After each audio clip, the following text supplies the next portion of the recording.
ভাবি বাসায় ঘর ছাড়ছে, এমন সময় পেছন থেকে দেবর নিলয় এসে ভাবির চোখ ধরে ভাবিকে চমকে দিল। দেবর নিলয় বলল, বলেন তো আমি কে? ভাবি বলল, আরে আমার দুষ্টু দেবর ছাড়া আর কে, চোখ ছাড়। বলতেই নিলয় ভাবির চোখ ছেড়ে দিয়ে বলল, ভাবি আপনি কিভাবে বুঝলেন আমি? ভাবি বলল, বুঝবো না কেন, আমার সাথে দুষ্টুমি মস্করা করার আর কে আছে আমার দেবর ছাড়া? নিলয় বলল, আমার ভাবি দেখি অনেক চালাক। ভাবি বলল, ভাবির সাথে আর কত দুষ্টুমি মস্করা করবি, এখন তো তোর অনেক বয়স হয়ে গেছে, সুন্দর দেখে একটা বউ নিয়ে আয়। নিলয় বলল, ঘরে এত সুন্দর ভাবি থাকতে আবার বউ লাগে নাকি? ভাইয়া তো অনেকদিন থেকে দেশের বাইরে, মাঝে মাঝে একা একা লাগলে আমাকে ডাকতে পারেন না? এই দুষ্টু দেবর, দুষ্টুমি একটু কম করো। বুঝতে পেরেছি, তোর ভাইকে বলে তোকে একটা বিয়ে করাতে হবে। দূরও ভাবি, আমার বিয়ের দরকার নেই, আপনি আছেন না। ভাবি, আপনার কাছে কিন্তু আমার আছে একটা দাবি, আজ রাতে আসবো, কিন্তু রেডি থাকবেন। দেবরের এমন কথা শুনে ভাবি একটু হেসে বলল, ও আচ্ছা তাই বুঝি, ঠিক আছে দেখা যাবে। এটা বলে ভাবি রুমে চলে গেল। নিলয় ভাবির চলে যাবার দিকে তাকিয়ে একটু মুচকি হাসি দিয়ে ভাবলো, যা, অনেক দিন পর ভাবিকে রাজি করাতে পেরেছি, আজ রাতে দেখা হবে ভাবি। এটা বলেই নিলয় রুমে চলে গেল। মাঝরাতে নিলয় চোরের মতো করে আস্তে আস্তে তার ভাবির রুমে ঢুকে চুপি চুপি ভাবির পাশে এসে ভাবতে লাগলো, আহারে কি সুন্দর রূপবতী ভাবি, ভাইয়ার বিয়ের পর তো চোখে চোখে তোমাকেই রেখে দিয়েছি, কখনো এমন সুযোগ পাইনি, অনেক দিন ধরে তোমাকে আমি কল্পনা জল্পনা করে আসছি, অথচ আমাদের দেবর ভাবি দুজনের মাঝখানে একটি মাত্র দেওয়াল, আজ দেওয়াল টপকে সাহস করে চলেই আসলাম। এই বলে ভাবির পাশে শুয়ে গেল নিলয়। শুয়ে ভাবির গায়ের ঘ্রাণ পেয়ে বলল, আহ কি সুন্দর সুগন্ধি ছড়াচ্ছে ভাবির শরীর থেকে।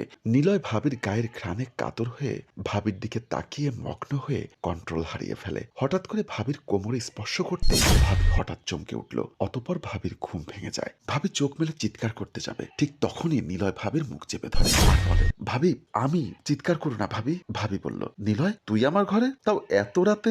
এটা বলেই ভাবি শোয়া থেকে উঠে কাপড়টা ঠিক করে নেয়। নিলয় বলল, ভাবি আমি আর পারছি না তোমাকে ছাড়া থাকতে, জানি আমি যা চাই তুমিও তাই চাও, তোমারও কষ্ট হয় একা একা থাকতে। ভাবি বলল, ছি নিলয়, এসব কি বলছিস তুই? সারাদিন দুষ্টুমি করি বলে তুই রাতে আমার রুমে চলে আসবি? পাগল হয়ে গেছিস, যা এখনই এই ঘর থেকে বের হয়ে যা।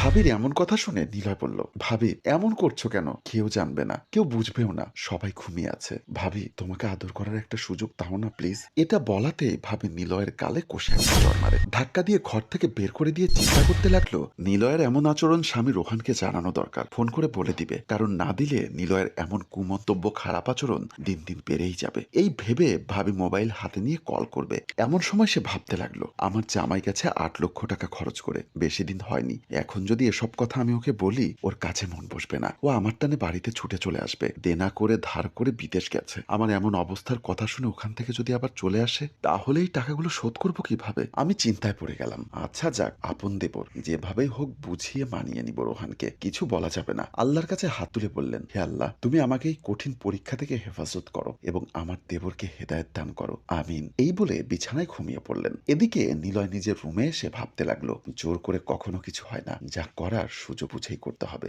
এই ভেবে ঘুমিয়ে পড়ার চেষ্টা করছে নিলয়, কিন্তু নিলয়ের ভাবির থাপড়টা বারবার যন্ত্রণা দিচ্ছে, তাই এর প্রতিশোধ নিতে হবে ভাবতেই চোখটা কখন যে লেগে এসেছে বুঝতে পারিনি। আস্তে করে ঘুমিয়ে পড়ল নিলয়। সকালে ঘুম ভাঙলো নিলয়ের, এসেই দেখলো সবাই টেবিলে নাস্তা করছে, ছোট বোন নোভা, বাবা আর ভাবি। নিলয় ব্রাশ করতে করতে ভাবির দিকে তাকিয়ে দেখে মনে হলো ভাবির এখনো রাগ কমেনি। এমন সময় বাবা নিলয়কে বলল, নিলয় শোন, আমি নোভাকে নিয়ে আমার বড় আপু লিজার বাসায় যাব, অনেকদিন থেকে বলছে আমাদের ও বাড়িতে যেতে, ফিরতে দেরি হবে, দুপুরে ওখানে খাওয়া দাওয়া করে আসবো, তুই বাড়িতে থাকিস, বৌমাকে রেখে একা কোথাও যাস না। নিলয় বলল, ঠিক আছে বাবা। বলেই মনে মনে খুশিতে আত্মহারা নিলয়, কারণ এত বড় বাড়িতে আমি আর ভাবি একাই থাকবো, এই সুযোগে গতকাল রাতের থাপ্পড়ের প্রতিশোধ নিব ভেবেই নিলয় বলল, ও নিয়ে তোমাদের ভাবতে হবে না, আমার বাইরে আজ কোনো কাজ নেই, সারাদিন বাড়িতেই কাটিয়ে দিব। বাবা বলল, তাহলে ঠিক আছে, আমরা নিশ্চিন্তে যেতে পারবো। এটা বলে নোভাকে নিয়ে বাবা চলে গেলেন। এদিকে নিলয় হাত মুখ ধুতে লাগলো, মনটাও বড্ড খুশি, আজকের সুযোগটা আর হাতছাড়া করা যাবে না। সকাল 10টা বাজতে বোন ও বাবা বেরিয়ে গেল। এখন বাসায় শুধু আমি আর ভাবি। বাবা ছোট বোন লিজাকে নিয়ে বড় বোন লিজার বাড়িতে গেছে। নিজের রুমে এসে শুয়ে রইল নিলয়। মন মানছে না, তাই নিলয় আবার রুম থেকে বের হয়ে যায়। রান্নাঘরে গিয়ে ভাবির সাথে ভাব জমাতে চাইলো, কিন্তু হলো না। রান্নাঘরে যেতে ভাবি বলল, আরে নিলয় তুই এখানে কেন আসলি? তোকে না বলেছি আমার কাছে আসার চেষ্টা না করতে? নিলয় বলল, আরে ভাবি এমন করছো কেন, একটু পানি নিতে আসলাম। ভাবি বলল, এখানে কি? আমার রুমে ফ্রিজে পানি আছে, ওখান থেকে নিয়ে খেয়ে আয়। ভাবির কথা শুনে নিলয় ভাবির রুমের ফ্রিজ থেকে পানির বোতলটা নিয়ে চলে আসলো রুমে, আর মনে মনে ঠিক করলো, তোমার সব দিমাগ আমি আজকে শেষ করে দিব। অপেক্ষার পর অপেক্ষা, বড্ড আফসোস আফসোস, ভাবিকে একা পেয়েও কিছু করতে পারলাম না। দুপুর হতে ভাবির রুমের দরজায় এসে ঠক ঠক করে। ভাবি বলল, কে?